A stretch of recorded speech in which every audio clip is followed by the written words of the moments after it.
ভূত চতুর্দশী মানেই গা ছমছমে ভাব, 14 শাক খাওয়ার পাশাপাশি 14 প্রদীপ দেওয়া। এভাবেই বাঙালিরা ভূত চতুর্দশী পালন করেন প্রাচীনকাল থেকে। ভূত চতুর্দশীর পাশাপাশি হ্যালোইন পালন করবে আলিপুরদুয়ারের নবপ্রজন্ম। আলিপুরদুয়ার শহরে মহাকালধাম সংলগ্ন একটি বাড়ির ছাদে চলছে হ্যালোইনের জোর কদমে প্রস্তুতি। শহরের এক ঝাঁক যুবক যুবতী এই প্রস্তুতি নিজের কাঁধে তুলে নিয়েছেন।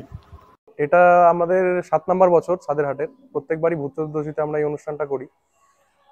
এবার আমরা ভেবেছি যে যদি আলিপুরদুয়ারে জম্বি ভাইরাস ছড়িয়ে যেত এবং সম্পূর্ণভাবে জম্বি অ্যাপোক্যালিপস হতো, তাহলে পরে দৃশ্যটা কেমন হতো ওটাই সবার সামনে তুলে ধরার চেষ্টা থাকবে এবার ভূত চতুর্দশীতে। এটা নিয়ে আমাদের কাজ চলছে।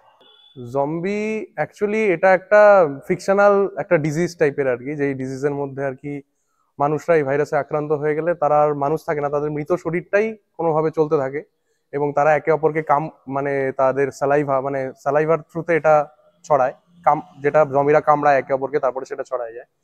তো আমরা এখানে আঁকার মাধ্যমে আমাদের বিভিন্ন রকম, যেমন ওয়াল পেন্টিং করার মাধ্যমে, তারপরে আরো আর কি বিভিন্ন রকম কি বলবো স্ট্রাকচার তৈরি করার মাধ্যমে, এবং বিভিন্ন রকম আরো ফ্লেক্সও থাকবে কিছু। আর আমরা যারা যারা পার্টিসিপেট করবে এখানে, তারাও সেই সাজসজ্জা গ্রহণ করবে, জম্বির মতন মেকআপ, জম্বির মতন ড্রেস আপ, এর মাধ্যমে এখানে আর কি আমরা এটা তুলে ধরবো আর কি। এবারে তাদের হ্যালোইনের থিম জম্বি ভাইরাস। আলিপুরদুয়ার শহরে হঠাৎ করে জম্বি চলে এলে তার প্রেক্ষাপট কেমন হবে তাই দেখানো হবে ভূত চতুর্দশীতে। আয়োজকদের কথা অনুযায়ী এখন বিভিন্ন স্থানে হ্যালোইন জাঁকজমকপূর্ণভাবে পালিত হয়। আলিপুরদুয়ারে সেভাবে পালিত হয় না, তবে কিছু বছরের মধ্যে এই উৎসব জনপ্রিয় হবে বলে তাদের ধারণা। হ্যালোইনের কথা মাথায় রেখে হোলির সময় ভূতের মুখোশ কিনে রেখে দেন যুবক যুবতীরা।